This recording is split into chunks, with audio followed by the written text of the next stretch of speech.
Hello there. It's July 27th, 2019, 12:52 in the afternoon, and this is our weekly writing vlog. A little bit of progress report to start off. I did uh, work mostly on My Soul to Keep and Fast Fading Light this week. My Soul to Keep's marching right along. I'm getting close to the end, so hopefully it won't be too much longer till that is finished. And on the Fast Fading Light, it's been a little slower. We're still in early days in the actual story, but it's coming along also. Also this week, I have finally made the cover for Stranger. So it's ready to go. I just have to. So now it and Raven are ready to be submitted and formatted and submitted. I think I'm going to do something a little bit different this time. Um,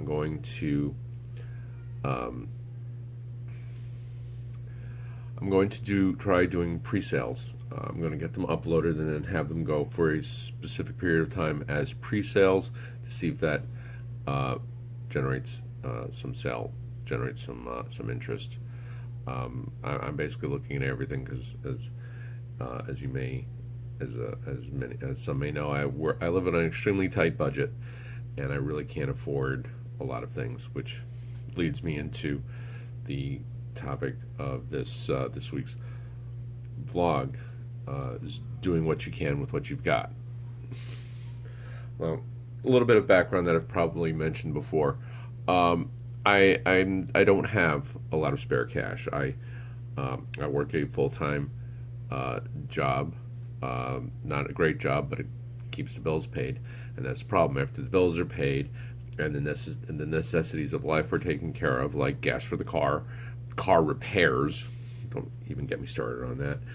And my weekly food shopping, and plus food for the cat litter, things like that. There's not a whole lot left. I'm 56 years old, and it's going to be a time when people are going to say, "Yeah, no, we don't want you." They're already saying that, but whatever. Excuse me.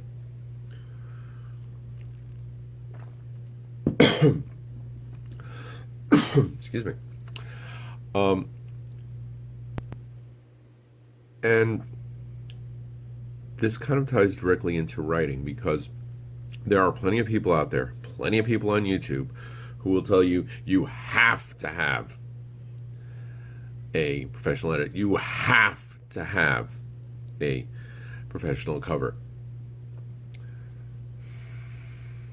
And if you can't afford it, their reply is generally, start saving. It's like, okay, what bill don't I pay to start saving?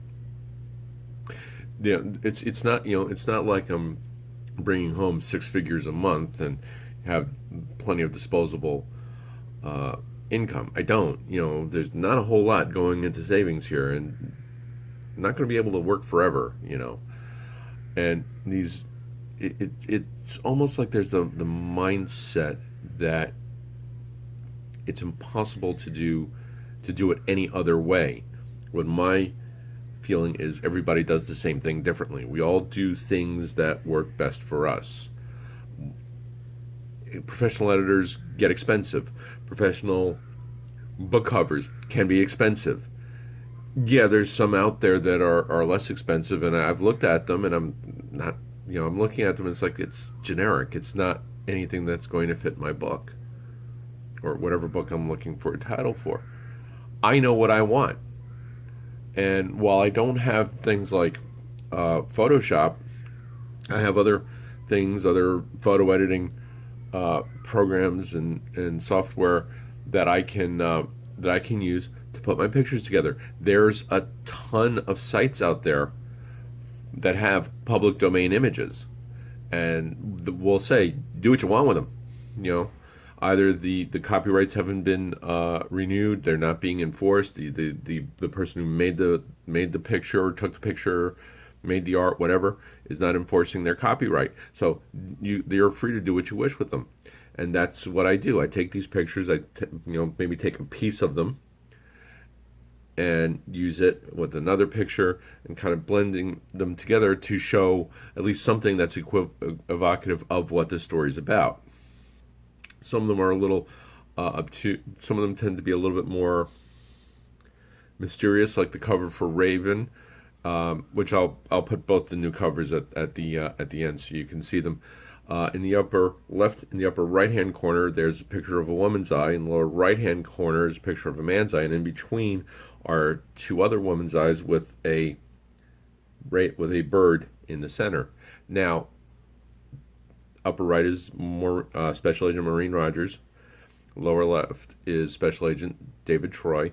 The eyes in the middle are Lisa Stennis. Those are my three leads. And then the bird in the center is supposed to be evocative of Raven.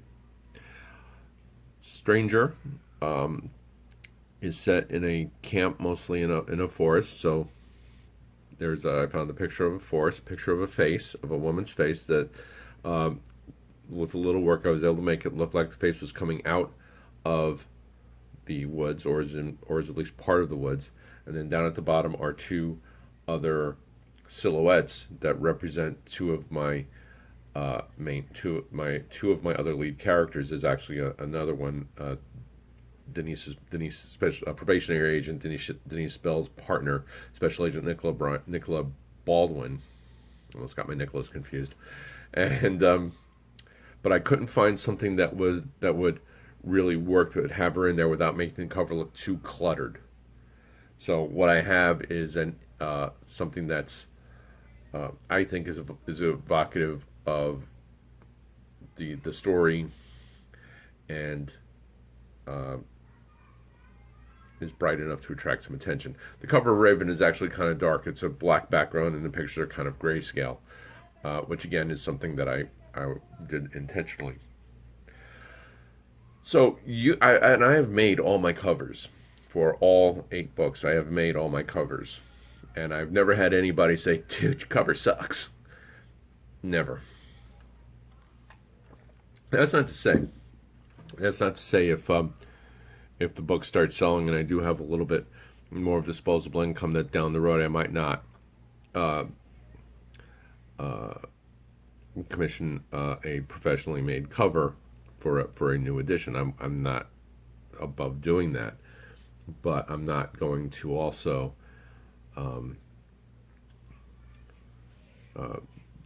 spend money I don't have. One of the things that I really taken to heart is something that was said by Mark Coker, the founder of Smashwords, in a podcast. He said that you should never pay more than you earn. If you can't afford it, don't do it. So that's why I take so long to make covers. That's why it took me so long. Raven's cover came together pretty quickly. Stranger took longer because I was trying to think of what kind of images I wanted to evoke. And the same thing goes with editing. Would I like to have a professional edit? Yeah. But again, I can't afford it. So rather than spend money I don't have and then possibly get myself into debt or get myself into a worse financial situation because I missed a bill or something, I'm going to do it myself.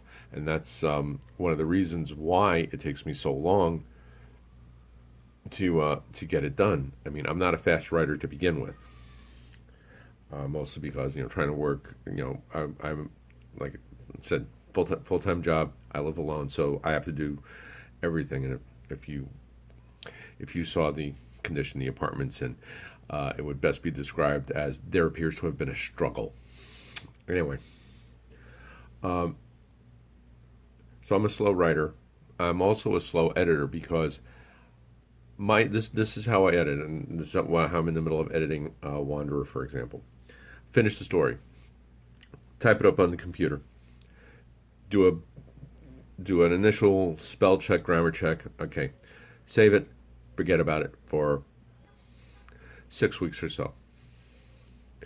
Come back to it, print it out, and I do a line by line edit. So there are people who will read through for grammar, for syntax, and then for character, and then for plot. They'll do separate edits just for that. I do everything in one shot. I sit there and I'm going through, okay, this doesn't sound good. Let me rewrite this. This whole sequence is kind of clunky. Let me rewrite that. This actually works better later in the story or earlier in the story. Let me move it over there. And finding typos, because some typos are not missed. For example, with the word spell checker, if a word spelled correctly but is used incorrectly, it's probably not going to catch it. Like in A God to Dance With, for example, this is one that stands out in my mind. There's reference to a burial site, which of course is spelled Site. I unconsciously wrote Sight. Spell checker didn't get it because the word spelt right, used wrong, but spelt right. So I do it all in one shot. I have had pages that have literally looked like they've been in a knife fight, just completely top to bottom, red lines crossed out, rewritten, top and bottom margins filled with rewritten paragraphs. The back of the page with scenes and lines and paragraphs rewritten. And that's how I work. Again, I'm sure all the people on YouTube who advocate only using professional editors will tell me I'm doing it wrong. Well, I've got 8 published books, and haven't had anybody yet to tell me that things were edited, that they didn't like the way things went. I don't have a lot of reviews, but but all the reviews I have are 5-star reviews. Just saying. And I'll do that editing. Sorry, got off track there for a minute. I will do that at least 4 times. At least 4 times. So now we're looking about half a year after the story's finished. Some take longer. Brianna and the 3 took 8 edits before I got it to the version that was actually published, where I could sit back and say, this is a good book. I will feel comfortable publishing this book. And that's the other thing. I am not going to put something out unless I can sit back and say, I want to read this. Of course, I want to read it in all its versions. I'm writing specifically the kinds of things I want to read. But I sat there, and after that last edit, and I sit there and I've uploaded it, and I've reread it after that last edit. If I can sit back and say, it's ready, then I go and I format and I submit and attach the cover, make the cover if I haven't already done so, which I try and do that early enough that I don't have to worry about it. In fact, I got to start thinking about Wanderer's cover. So yeah, and the thing is, you can do this without spending a dime. Believe me, the 8 books that I have published and the 2 that I'm about to, I have not spent a dime anywhere except for some advertising, which has really not worked. So, when somebody tells you that you have to do something, just remember, it worked for them. It may not work for you. Yes, it may be the preferred way of doing things, but it's not the only way. You have to look at yourself. Everybody's different. If you have the means to get a professional edit done and have a professional cover made, then by all means do so. And believe me, if I had the means to do so, I would be doing it. But I have to work with what I have available to me. So that's about it for today, guys.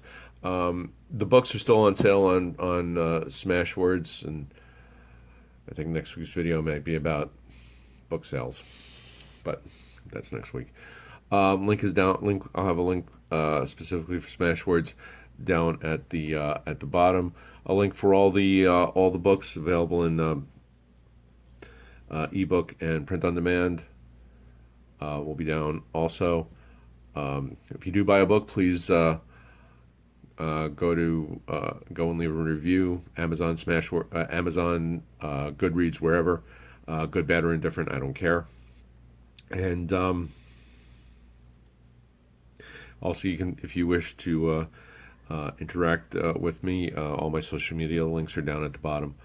Also, and just remember, we are each of us the heroes of our own stories and the villains of someone else's.